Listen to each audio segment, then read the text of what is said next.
and I am going to share my screen and get us started. So, like Angie said, my name is Casey. I am, again, the ED at NAMI North Texas. We ending the silence is something that we do for, there's actually three versions of it. There is a version for students, a version for families, and a version for educators. And so and this is the one that we do like for parents and family members. And so there will be some stuff that you guys will already know. And there will maybe some stuff that you're like, okay, that's maybe I haven't heard that before. So I always want to preface this with when we go through this and we talk about these things, we're not teaching you these things because we want you to be therapists or we want you to be diagnosticians or, we want you to become the mental health expert, in your life, in your family's life. The goal with this is to just equip you with some tools so you feel better. I already said equipped, but so you feel better equipped to kind of navigate it. Is this just my child kind of going through regular adolescent, teenage angst or changes or those kind of things? Or are there some warning signs that are telling me, hey, maybe I need to do something different. Maybe I need to take some action. So again, this is not made to make anyone feel like that you have to become the expert, but it is just to kind of give you more information. I will also say that I am not a psychiatrist, not an LPC. Um, NAMI is built on peer support and lived experience. So we're trained to we receive training to do these things. I have a social work background, so I've received that training as well. But really, NAMI is built on creating a community of parents like you, creating a community of people like me who live with mental health conditions, and who've been on the other side of these family situations. And so that's kind of the context of where we'll be today. So ending the silence has a lot of meanings for a lot of different people, but in this situation, we are just talking about we have to talk about these things. Silence is stigma's greatest weapon. So the more that we can talk about it, the more that we can break that silence about mental health, the better that our families are going to be. So, just a quick content warning, there is a little bit of information in here about suicide. Self-harm is mentioned in one of the topics. It is not meant to be like for shock value. It is there because these are real things that are happening in our communities with our families and with our students. And unfortunately, we did go through a period where suicide among youth was on the rise. And so it's definitely something that we want to talk about. But just want to let everybody know that that is something that is included in this presentation. So I won't make you guys raise your hand because we are on Zoom. We're virtual. If you want to raise your hand, you absolutely can. But I always like to start this conversation with just a kind of this rhetorical idea of, have you ever thought these things? Have you ever looked, at your child and been like, is this normal? What is happening here? Like, am I the only parent who feels like this? Am I the only person whose child is doing X, Y, or Z? Have you wondered if your child was going through a phase, if your child acting out was in a response to something else? Here's one that as um, for a lot of people, whether it be parents, family members, friends, teachers, counselors, I mean, how many of us have been overwhelmed by the behavior of a child in our life? Sometimes they get those big feelings, and the actions and responses that they have to that can be big and overwhelming. Have you ever, I mean, we can be honest, have you ever felt frustrated when you're trying to work and advocate for your child with their school and struggled to make that connection, struggled to get feel like that you're seen and understood? Um, I think that most of us who either have children or work with children or work with families have experienced these in some way or another. And what we're really kind of going to talk about today is some of these common things, some of these common questions and these common concerns, and then how we can handle them, what resources are available. So, mental health can affect lots of different things. It is not something that is just, it's easy for us to kind of look at it and be like, well, it's just going to impact how they think about things because that's mental health. But for many people, most people, actually everybody, let's be honest, mental health can affect so many different parts of our life. For your student, that could be their attendance. That could mean that they are, struggling to make class. Maybe they're starting to feel physically ill, whether it be fatigue, whether it be, kind of all of a sudden they're feeling nauseous at things they've never been nauseous about before. They're having trouble focusing. It could be they're struggling with their peers. They're struggling to make friends. It could be all of those things. And so it's important to remember that mental health isn't just the way that they feel about themselves or what they think. It is also something that can impact nearly every part of their life. And when youth feel well, it's easier for them to do well. I think that most of us, even as adults, can connect with that idea of, man, when I feel good, I'm better at work, I'm better with my friends, all of those things. And it's the same for youth. Although it can often be made so much bigger in that oftentimes in youth, we don't always understand what's going on with us. Whereas as adults, a lot of us have more tools and experience to understand that. So here are some statistics that we are going to look at. One of the things that we highlight a lot, especially when we talk to students, is the this number right here, because this is where the math comes in, and we know that all youth love math. So, this is something where it is easy to get a picture. If you are in a classroom, if you are, even if we were to say, for adults, 1 in 5 adults. So, if we were to say we have 60 people on this call and 1 in 5 are going to experience a mental health disorder, then we can do that math and see that there's a decent amount of people in this room, there's a decent amount of people in your child's class who likely are going to go through some type of mental health disorder in their lifetime. Um, I think that when you're able to see that kind of visual, it makes it a lot easier to be like, oh, okay, it's not just me. It's not just my child. We're not the only people. And so I think that that is a powerful one to really look at. It's just that it's more prevalent than we think, and that is disheartening. But on the flip side, it makes it to where people can find connection and not have live in that isolation, because they can easily like have that visual of realizing that there's statistically going to be other people in that room with them. Half of all lifetime mental illnesses begin by age 14.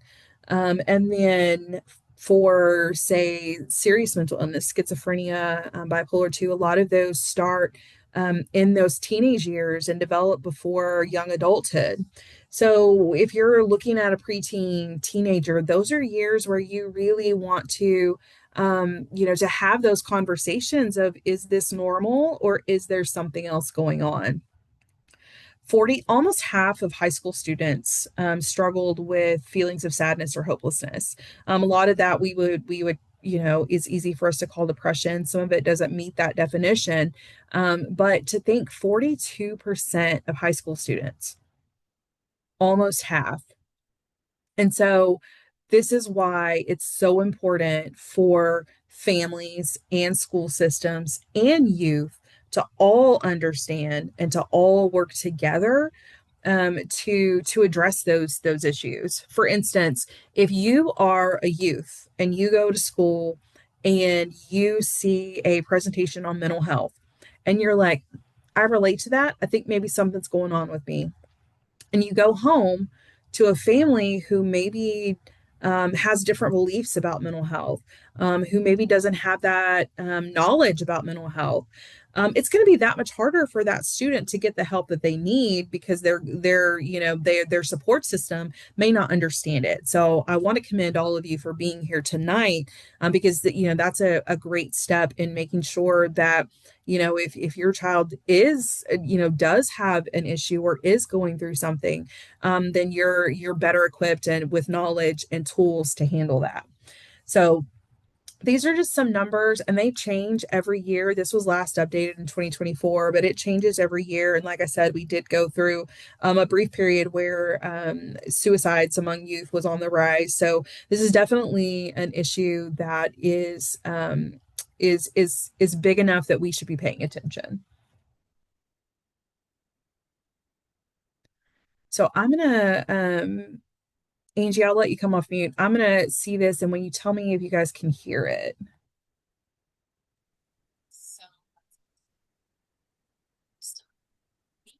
Not really. It's kind of like it's breaking up. Okay.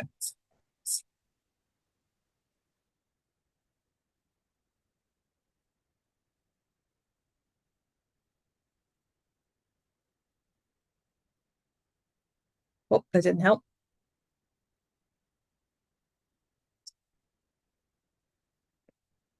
Okay. If the videos don't work, that's okay. They're not that super exciting. Um, they are, so I will tell you that the videos that are in here, they are, hold on. The same videos that, well, some of them are the same videos that are in our youth presentation. And so they are young people talking about their experiences with mental health. They are young people talking about what they needed from their family. So if we can't watch them, it's okay. I can walk you through some of them. But just know that that's kind of the purpose of those, is to hear directly from young people with about their experiences.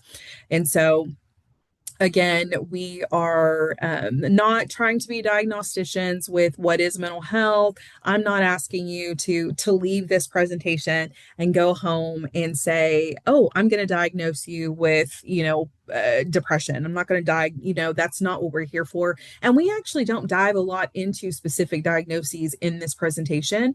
This is more so, how can you be a support system for your student, for your family, especially as you're trying to navigate, is this normal behavior or is there something more going on? So, steps to early intervention. I think the best thing that any of us can do, whether it's for ourselves, whether it is for our family members, loved ones, the students that we teach, any of those things, is educate ourselves, know the warning signs. We will talk through some of those as we move forward.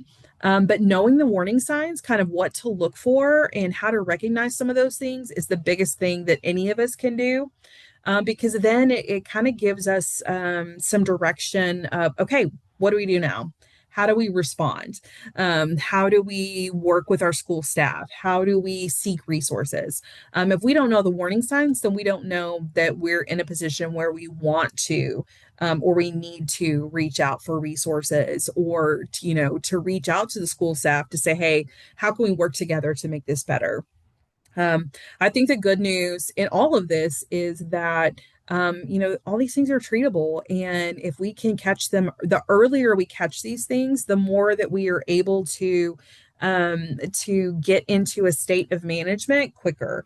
I don't know if that, I don't know if we talk about it in here, but in the one for youth, we talk about different treatment options and stuff like that.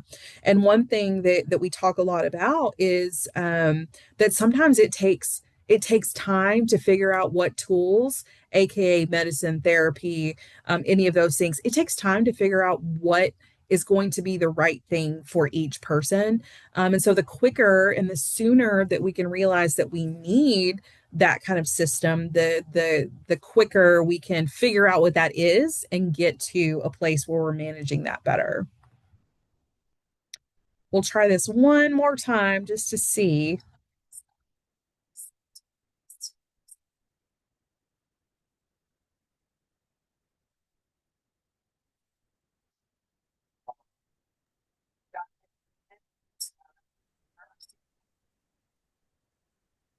Casey, for some reason, it just sounds like it's breaking up. Like you can Okay. barely hear it, but it's really breaking up. Okay. We will just not listen to them. That is okay. Um, I will. So basically, what they're talking about here is, kind of those different symptoms, and I think that yeah. So we can we'll talk about that, but I'll go back here and we can see um, things to look out for. There, it could be mood swings, personality and behavioral changes. Um, I think that one thing that we talk a lot about with youth, and actually in every conversation that we have about warning signs, no warning sign in and of itself is a warning sign. The key with warning signs is it different? Is it persistent? And is it impacting their ability to function? There is talking about extreme difficulty concentrating. I have ADHD. Difficulty concentrating is my baseline. So for me, that's not a warning sign. But for someone else who has always been able to just lock in and do those things, and is always on task and always able to focus on those things, and all of a sudden you see this change where this student is having trouble concentrating and not able to finish an assignment, or at home is struggling to kind of stay on with what they've normally done, and that's new for them. And then it persists, and it's really just impacting their ability to function. In that situation, difficulty concentrating could absolutely be a warning sign that there's something else going on. So that is a big preface that I always put when we talk about warning signs, is that no one warning sign in and of itself is absolutely a red flag. The thing to remember is, is it different? Is it persistent? And is it impacting like their ability to function?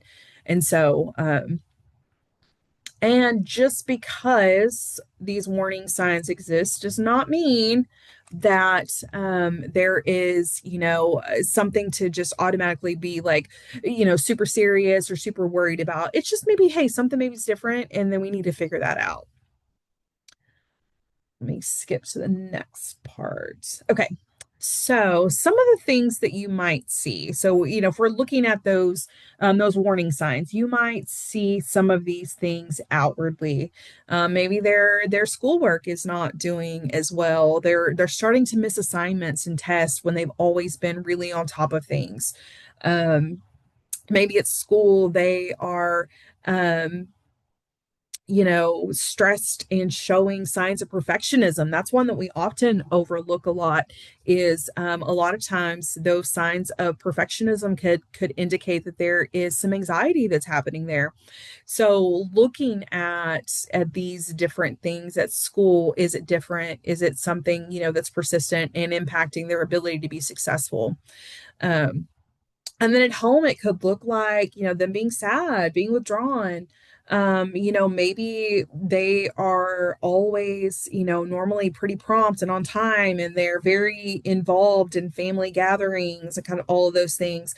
And now you're seeing them withdraw and be isolated, and, just forgetful, and all of those things.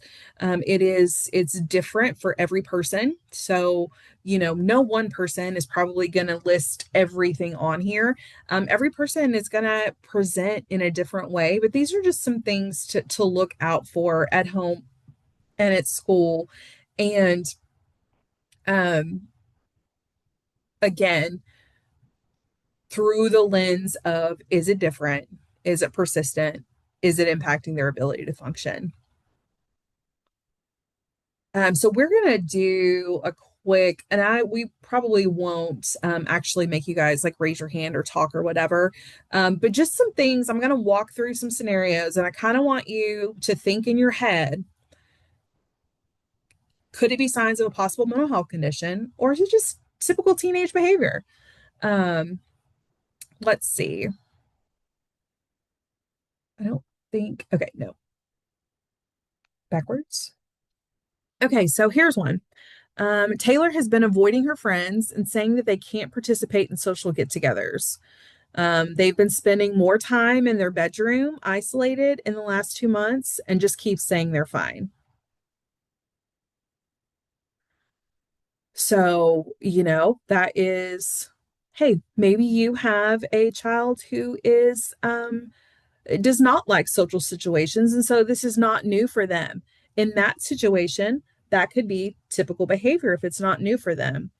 If this is new, this is something that, like, wait a second, this is saying in the last 2 months they've seen an increase in their child staying in, being more isolated. That could absolutely be a sign that maybe she's dealing with some depression, maybe she's having some anxiety. It just is not necessarily an emergency, but maybe it's something for you to think about, to check in with.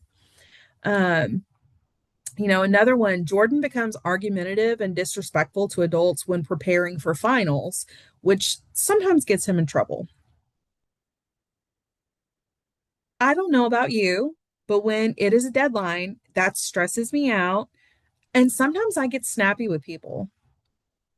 So in that particular situation, that's a perfectly reasonable, behavior for a teenager to exhibit.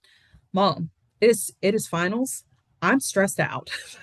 Like, you are bothering me and I'm trying to study. Now listen, is it always the kindest and the nicest behavior? No. But in this particular situation, that's a perfectly a typical response for someone who might be stressed out about finals or a deadline, or they have a big paper due or something like that. So that wouldn't necessarily be something that we're like, maybe I should look into this, or maybe I need to worry about this. We have one where, this student has been wearing long pants and long sleeve shirts in 80-degree weather. You've noticed that during stressful situations, your child disappears into the bedroom and then comes back feeling calmer. Oh, So that is that's a tough one. But I think that a lot of us, there is reasonable um, there's a reason there to be concerned, that they're dressing out of season. They're very stressed out, and then they come back and they're not stressed out. So there's definitely, is there maybe some self-injury, self-harm? Is there, maybe something else that's going on? Is there something that, what's creating that difference? Um, so here's one.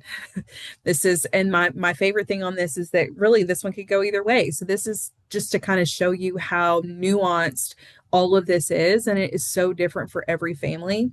But you've seen that Cameron has been happy 1 minute, crying the next, and angry, all in the span of what seems like 5 minutes.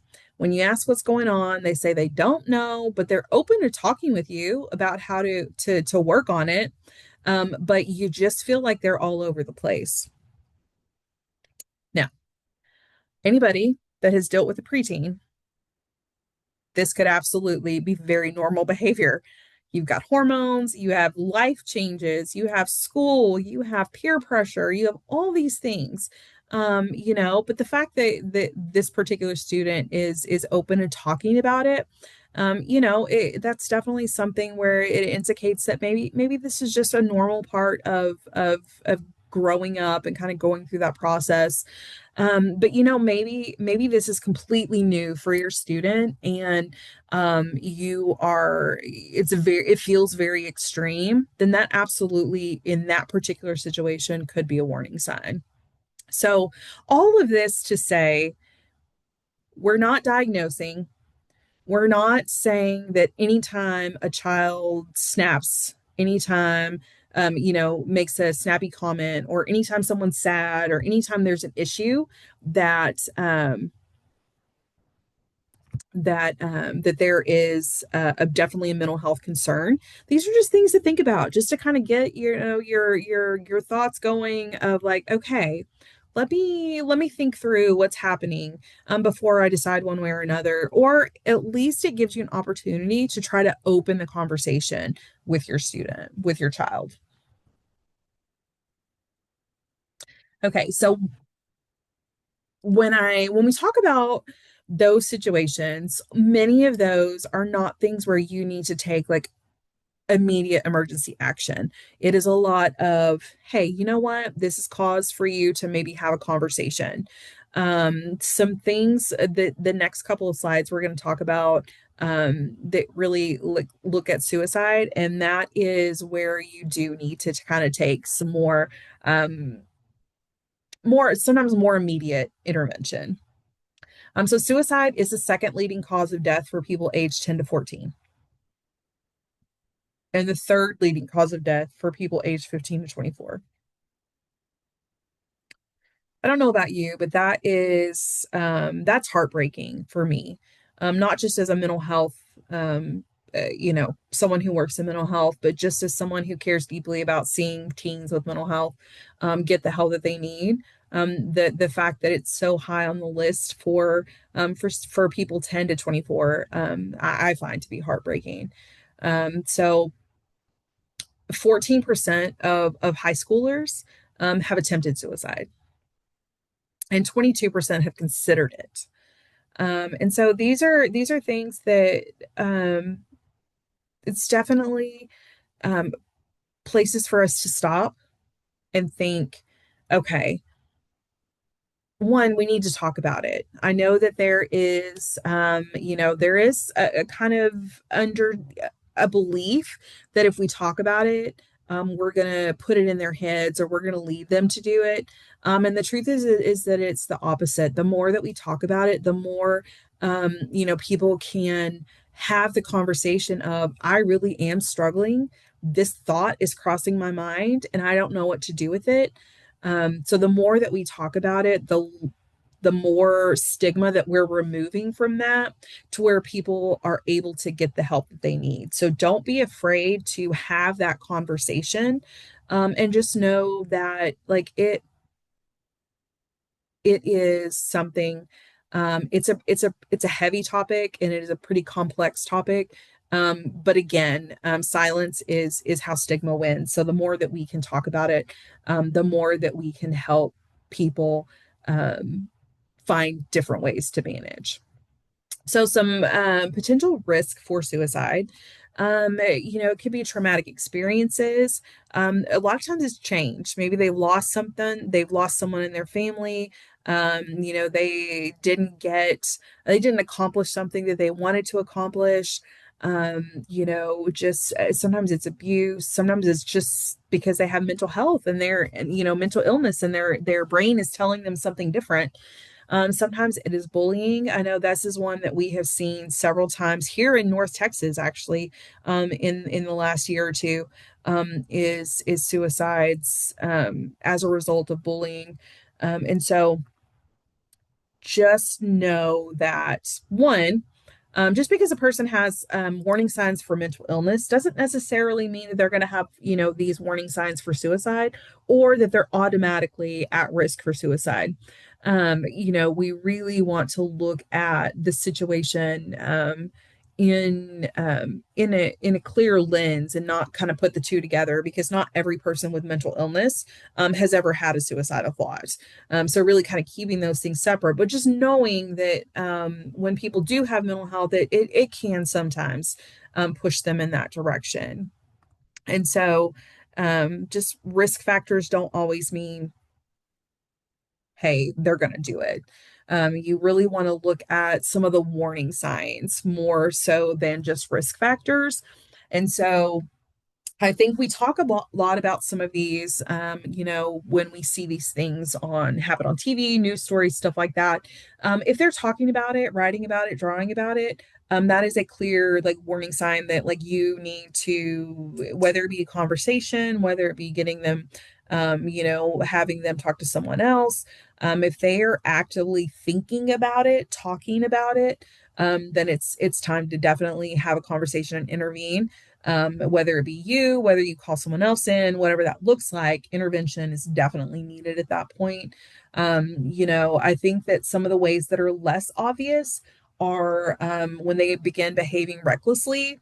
One that I didn't know until I got into this was when people start giving away their prized possessions.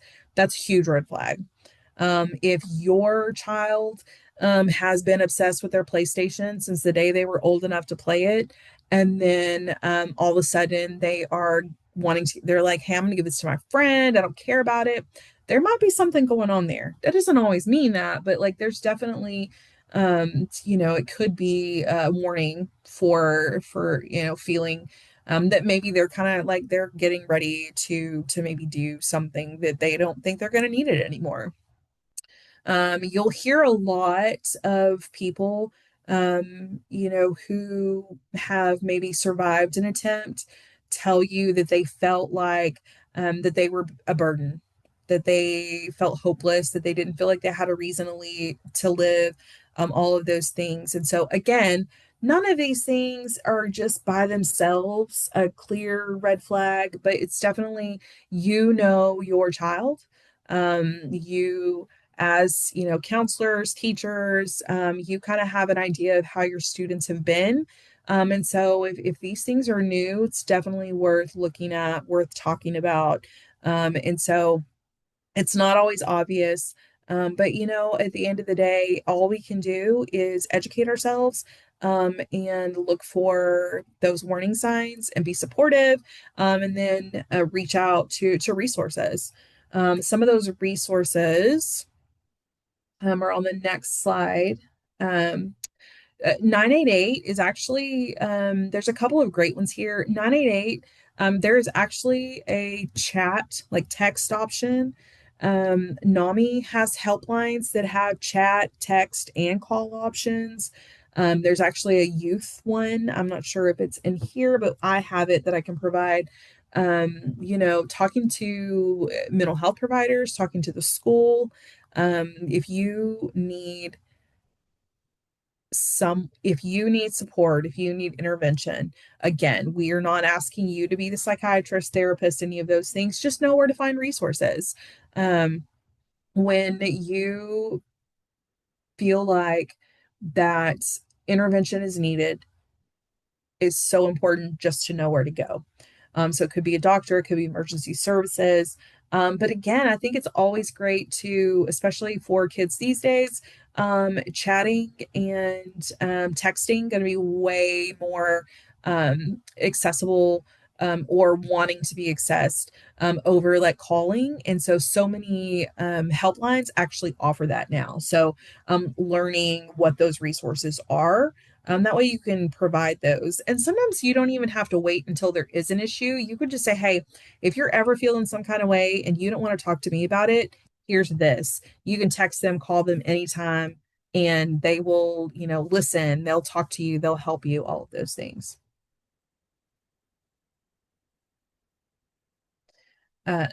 So again, one of the biggest things that you can do for your child is simply to talk to them, um, being there for them, supporting them. If you feel that they are, thinking about hurting themselves, or you feel like they're in a crisis, staying with them, talking them through it, getting them the help they need. It is not, again, as a parent, you're we're not expecting you to be the doctor, but you can be their support system. So having that conversation with them, listening to them, making sure that they feel heard, making sure that they understand that you are there for them, that you're concerned about what's going on with them and you want to help them. I think the next video, oh my goodness. Okay, we're going to pretend that I did not just skip all of those slides. Okay, so this video, they're kind of talking about how to start the conversation. And so it is, they aren't working that well, but it goes back to it's the youth saying kind of what I've said. You want to they want you to open that conversation, from a place of honesty and authenticity and transparency and care and support. Express, let them know that you care about them and that you're worried about them. It's okay if you don't know what to say. Um, there is no magic script. It is okay to say, you know what, I'm not really sure. I don't have all the answers right now, but you know what, we can find them together. Um, oh, sorry about that. And so again, you were there to, kind of guide them and support them, and you don't have to have all the answers. And so I think that's one thing that a lot of parents and a lot of students, when we go through this presentation, feel like, oh gosh, now I feel like I, have to be, this perfect, representation, and that's not the case. We really just want to give you some ideas of what to look out for, and then how to have some of those conversations. So another important thing, especially if you have younger students, is talking with the school staff about your concerns. Make sure that there's someone at the school that you trust to like talk through these things with. Um, feel free to share your concerns, talk through how you're going to communicate with the school.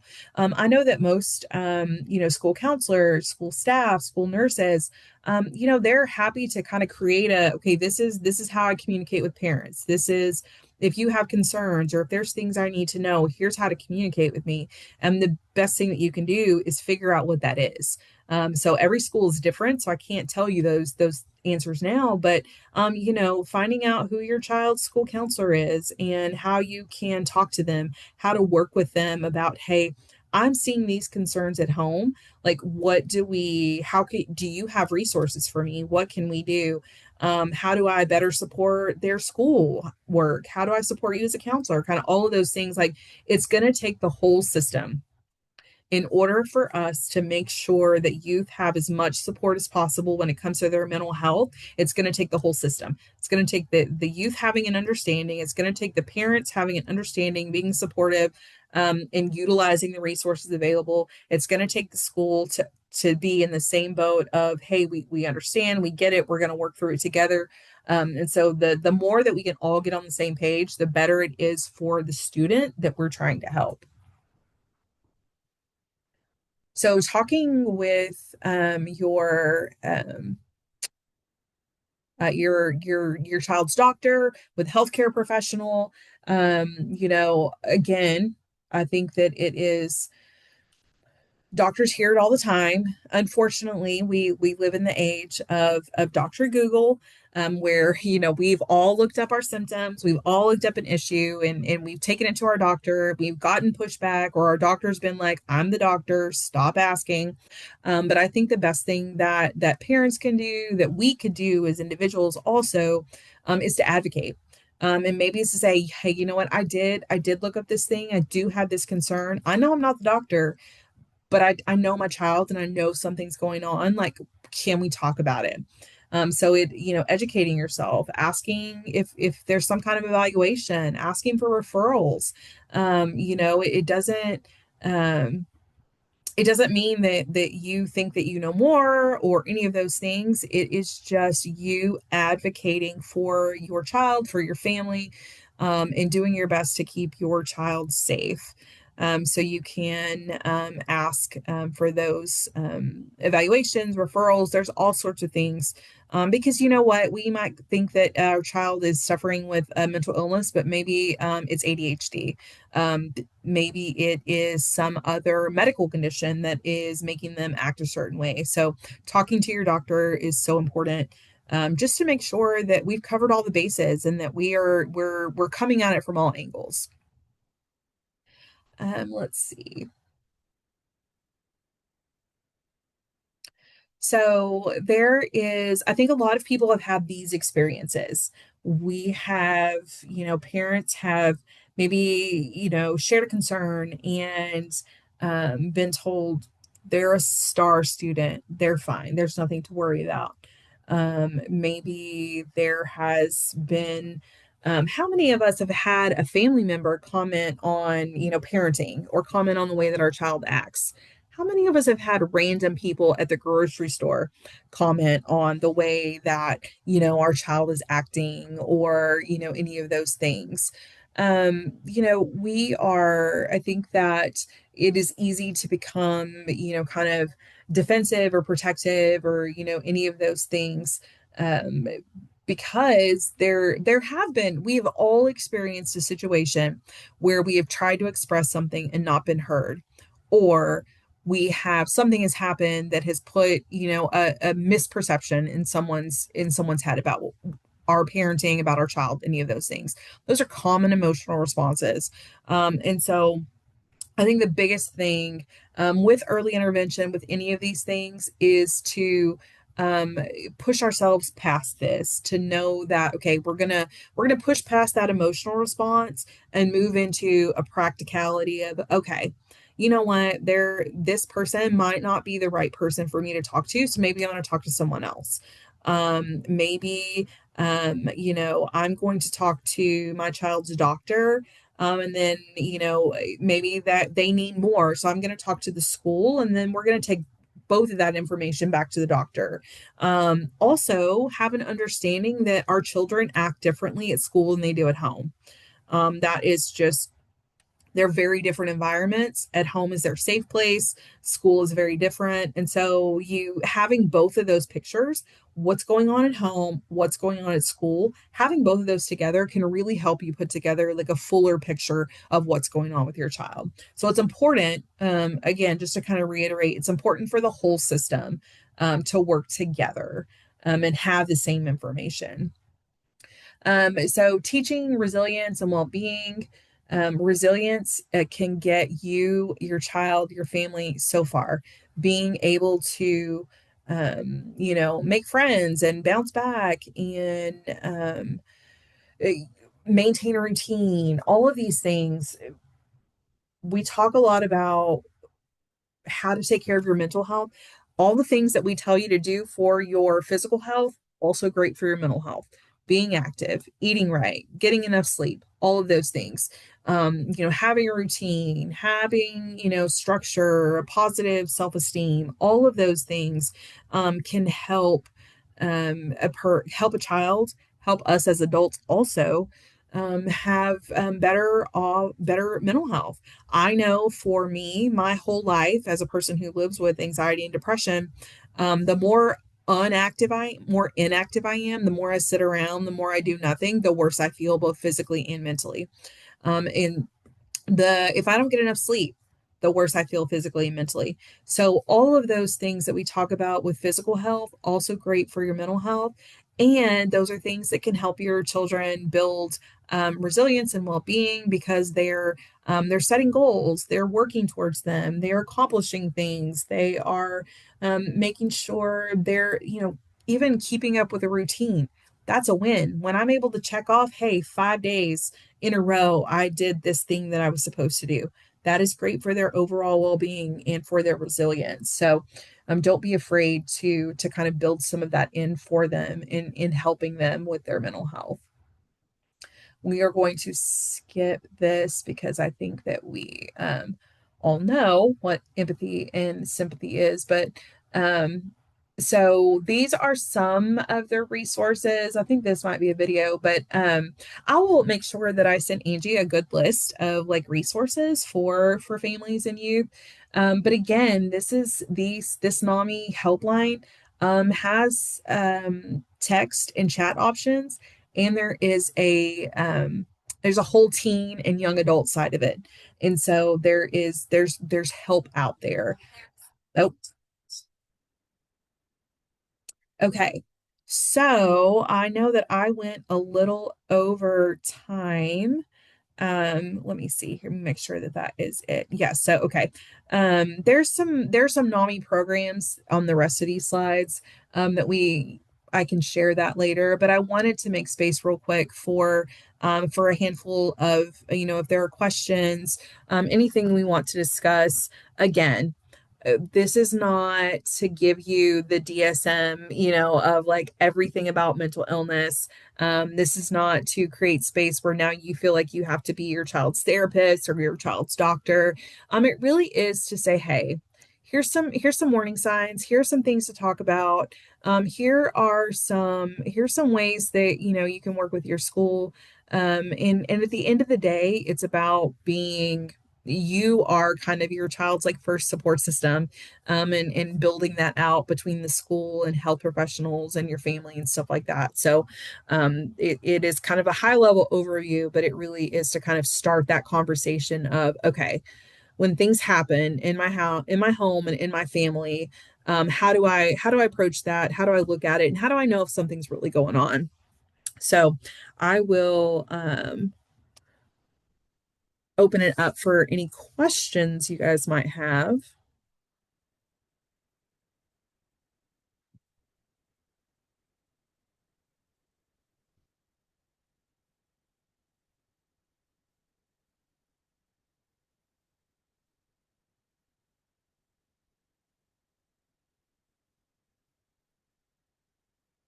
I will draw some attention to Angie just put a link in the chat for any of the school staff that need their hours. Um, I will, if there aren't questions now, I will stop the recording, and then ask again if there's anybody who doesn't want their questions on recording. So I will go ahead and stop the recording.